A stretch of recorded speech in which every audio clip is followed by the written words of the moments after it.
நம்ம ஊர்லலாம் ஒரு பழமொழி சொல்லுவாங்க. ஏதோ ஒரு பொருள் அதிகமா இருக்கு அப்படின்னா, அதோட மதிப்பு தெரியாது. அது உண்மதான் அப்படின்னு நான் நினைக்கிறேன். ஏன் அப்படி நான் சொல்றேன்னா, இந்தியால கிட்டத்தட்ட 140 கோடி பேருக்கு மேல இருக்காங்க. அதுல பல பேர் பல விபத்தால இறந்து கொண்டு தான் வராங்க.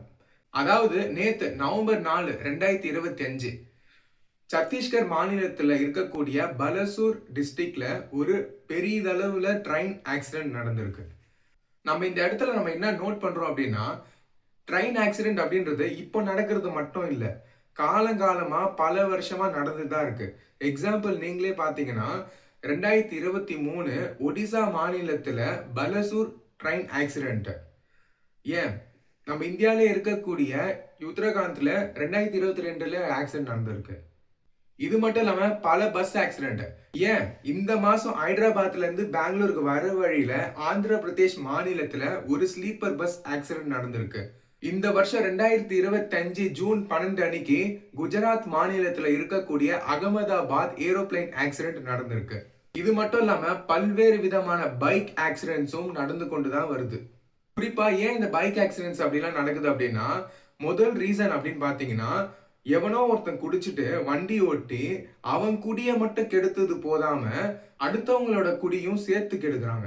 இல்ல ரெண்டாவது டைப் டிராவல் பண்ணும்போது எந்த ஒரு எக்யூப்மெண்ட்ஸ் லைக் ஹெல்மெட் அதெல்லாம் போடாம பல பேர் டிராவல் பண்றாங்க. ஏன் இந்த வீடியோ பார்த்துட்டு இருக்க நீங்களும் ஹெல்மெட் போடாம டிராவல் பண்ணியிருக்கலாம்.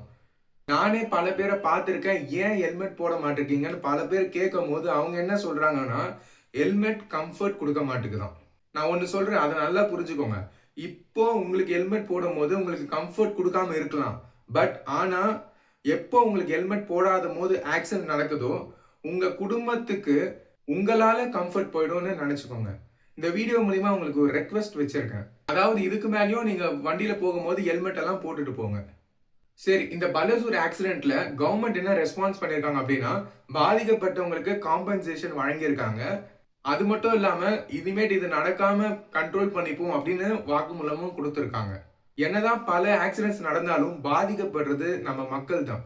சரி, இது போன்ற ஆக்சிடென்ட் இதுக்கு மேலயும் நடக்காம பார்த்துக்கிறதுக்கு கவர்மெண்ட் சைடுல இருந்து என்ன மெஷர்ஸ் கொண்டு வரலாம் அப்படின்னா, ஃபர்ஸ்ட் வந்து கவாச் சிஸ்டமை செட் பண்ணலாம். கவாச் சிஸ்டம் அப்படின்றது வந்து ஒரு டிவைஸ். இந்த டிவைஸ் வந்து இருக்கக்கூடிய ரயில்வே டிராக்ஸ்ல செட் பண்ணிடுவாங்க. எப்போ ட்ரெயின் வந்து கண்ட்ரோலே இல்லாம ஸ்பீடா போயிட்டு இருக்கோ, அப்போ ஸ்டேஷன்ல இருக்கக்கூடிய ஸ்டேஷன் மாஸ்டருக்கும் ஒரு மெசேஜ் போகும். அது மட்டும் இல்லாம ட்ரெயின்ல இருக்கக்கூடிய லோகோ பைலட் அவங்களுக்கும் இது மெசேஜ் போகும். அது மட்டும் இல்லாம ட்ரெயினோட ஸ்பீட ஆட்டோமேட்டிக்கா படிப்படியா குறைக்கும். அதுதான் இந்த கவாச் சிஸ்டமோட ஃபியூச்சர்ஸ். ரெண்டாவது, இருக்கக்கூடிய சிக்னல்ஸ் எல்லாம் மாடர்னைஸ் பண்ணும்.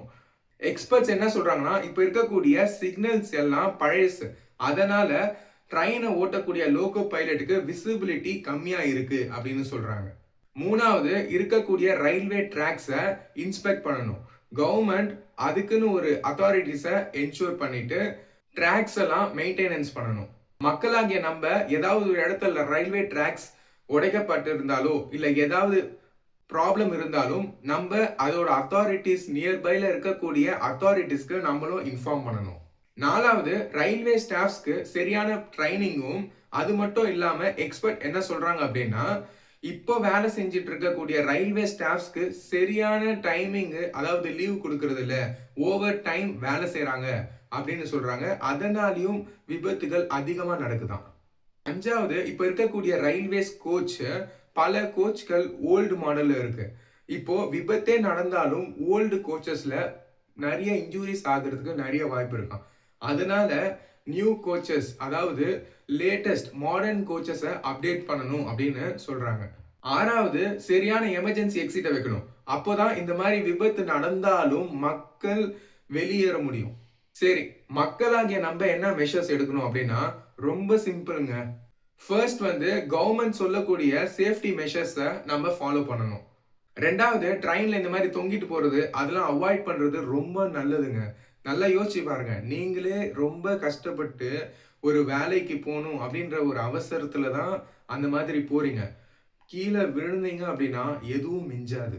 மூணாவது, உங்க சுற்று வட்டாரத்துல இருக்கக்கூடிய மக்களுக்கு நீங்களே அவேர்னஸ் பண்ணுங்க. லைக் இந்த வீடியோ அவங்களுக்கு ஷேர் பண்ணுங்க. அதுவே அவங்களுக்கு நீங்க குடுக்கக்கூடிய ஒரு அவேர்னஸ் வீடியோ. ஏன்னா, எதனால நடக்குது, என்ன பண்ணா கண்ட்ரோல் பண்ணலாம் அப்படின்னு டீடைல்டா இந்த வீடியோல சொல்லியிருக்கேன். மறக்காம அவங்களுக்கும் ஷேர் பண்ணுங்க. இந்த வீடியோ மூலியமா நான் என்ன பதிவு பண்றேன் அப்படின்னா, இறந்தவங்களோட ஆத்மா சாந்தி அடைய வேண்டும். அது மட்டும் இல்லாம இன்ஜூரிஸ் ஆயிருக்காங்கல்ல, அவங்களும் சீக்கிரமா ரெக்கவர் ஆகிட்டு வரணும். இது போன்ற ஆக்சிடென்ட்கள் நடக்கக்கூடாது அப்படின்ற ஒரு நல்ல எண்ணத்தோட இந்த வீடியோவை நான் போஸ்ட் பண்றேன். இது போன்ற வீடியோக்களை தெரிந்து கொள்ள கியூரியஸ் அஜித் டாக்ஸை சப்ஸ்கிரைப் பண்ணுங்க. உங்களை நான் அடுத்த வீடியோல சந்திக்கிறேன். நன்றி, வணக்கம்.